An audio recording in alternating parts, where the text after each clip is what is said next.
एक दिन बड़ा स्पष्ट बताया था आपको कि गुरु के रूप में भगवान ही आपकी सब सेवा कर रहे हैं।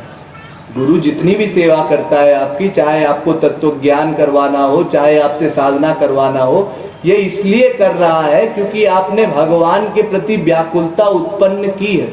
भगवान को पाने की भूख जब बढ़ जाती है जीव के अंदर, रहा नहीं जाता बिना भगवान से मिले, तो भगवान उसको अपने जन से मिलवा देते हैं। वो जन भगवान से अभिन्न है। चाहे आप गुरु को भोग लगाइए, चाहे भगवान को भोग लगाइए, एक ही बात है, वो एक ही पर्सनैलिटी ग्रहण करती है। हमारे भीतर ये दोष है कि हम दो मानते हैं। जैसे राधा कृष्ण है, ये राधा कृष्ण एक ही है, इनको दो मानने वाला अपराधी है। यहाँ तक कि वेद व्यास जी लिखते हैं कि आवयोर भेद बुद्धिम तु या करोति नराधमा तस्य वास्य काल सूत्रे यावत् चंद्र दिवाकरौ। जो जीव राधा कृष्ण में भेद बुद्धि रखता है वो काल सूत्र नामक नर्क में जाता है। कब तक? यावत् चंद्र दिवाकरौ, जब तक सूर्य चंद्र का निवास होता है। इतना बड़ा अपराध है। तो ऐसे ही ये भी एक नामापराध है कि हम गुरु और भगवान में भेद रखें। दोनों को एक मानना चाहिए। जब आपकी भावना है आज गुरु को हम भोग लगाएं तो गुरु को भोग लगाइए। जब आपकी भावना है कि ठाकुर जी को भोग लगाना है, ठाकुर जी को लगा दीजिए। और जब आपकी भावना है भाई दोनों को भोग लगाना है हमको, तो दोनों को भोग लगा दीजिए। उसमें कोई बहुत सोचने वाली बात नहीं, कोई अपराध नहीं। जैसी भावना बने वैसा कर लीजिए। धन्यवाद। राधे राधे। रामायण में बड़ा सुंदर लिखा है, शठ सुधरहि सत्संगति पाई। सीधा सा एक ये नियम है।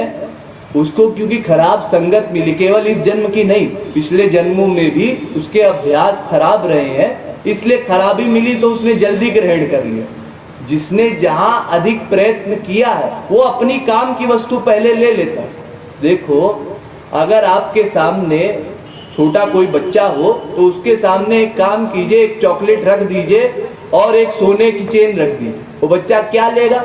चॉकलेट लेगा, क्योंकि उसका तात्पर्य चॉकलेट से है। उसको चॉकलेट खाने में मजा आता है। आप सोने को भाग करके उठाएंगे, आपको सोने का मूल्य पता है, बच्चे को नहीं पता। ऐसे ही अधिकतम जीव जो है वो जानते ही नहीं भगवत विषय क्या है, क्यों है, हमको क्यों भगवान की ओर चलना है, क्या मिलेगा हमको भक्ति करके। तो इसलिए वो गलत संगत में पढ़ करके थोड़े से इंद्रियों के सुख को पूरा करने के लिए वो खराब कर्म करते हैं, गलत आचरण करते हैं। लेकिन उसमें कोई ऐसा नहीं है कि वो हमेशा के लिए उसी में पड़े रहेंगे। वो भी अगर संकल्प कर ले, नहीं ये चीज मेरे लिए अच्छी नहीं है, मुझे छोड़नी है, मुझे नई चीज पकड़नी है, तो वो चीज छोड़ी जा सकती है। कोई बड़े से बड़ा दोष हो वो छोड़ा जा सकता है। हाँ, परिश्रम उतना ही लगेगा जितना परिश्रम लगा उसमें प्यार करने में, उतना ही परिश्रम लगेगा उसको वहां से हटाने में। जितना आप आगे चले, आपको पता चला आप जिस रास्ते पर चल रहे थे वो गलत रास्ता, तो वापस आने में भी उतना ही समय लगेगा। तो उसमें कोई धीरज रख करके अगर लगातार प्रयत्न करता रहे तो फिर उसी स्टेज पर आ जाएगा, फिर भगवान की ओर आगे बढ़ने लगेगा। इसलिए कोई घबराने की बात नहीं है, कभी भी ज्यादा देर नहीं होती कि ऐसा असंभव है कि अब भगवान की भक्ति हो ही नहीं सकती। मैंने वाल्मीकि के बारे में एक दिन आप लोगों को बताया था। वाल्मीकि सोचिए, इतना बड़ा डकैत और इतना बड़ा मर्डरर और इतना बड़ा अपराधी कि वो मुख से राम नहीं बोल पा रहे हैं, फिर भी उन्होंने तपस्या की, भगवान में मन लगाया, तो इनको देखिए कितना बड़ा सौभाग्य प्राप्त हुआ। रामायण लिख डाली पूरी भगवान के आने से पहले ही, और फिर इसके बाद भगवान से मिले भी, और जगदम्बिका सीता उन्हीं के आश्रम में निवास की, और लवकुश के गुरु भी बने। कितना सौभाग्य मिला उनको। अस्तु, भगवान की जो भक्ति करता है वो अपने आप परम पवित्र हो जाता है, उसके सब दोष अपने आप गायब हो जाते हैं, लेकिन उसके लिए लगातार प्रयत्न करना होगा। राधे राधे। राधे राधे।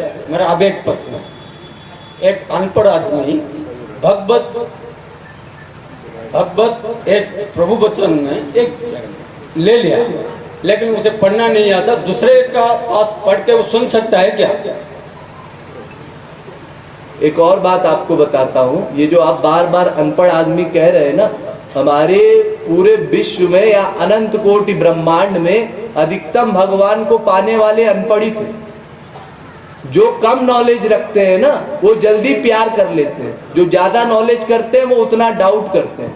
तो ज्ञान ना होना ये एक तरह से भगवान की कृपा है। ज्ञान ना होना, संसार में यश ना होना, ये सब संसार के अभाव है। जिससे हम लोग डरते हैं ना, गुण का अभाव, ज्ञान का अभाव, सम्मान का अभाव, प्रतिष्ठा का अभाव, ये सब संसार के अभाव है। ये तो भगवान जिस पर कृपा करते हैं उसको ये अभाव देते हैं। इसलिए कभी ये फीलिंग ना रहे कि मैं अज्ञानी हूं तो ठाकुर जी नहीं मिलेंगे। वो भीतर के प्रेम से मिलते हैं, कोई ज्ञानवान से नहीं मिलते। आशा करता हूं संतोष हुआ। राधे राधे। रहते रहते समझ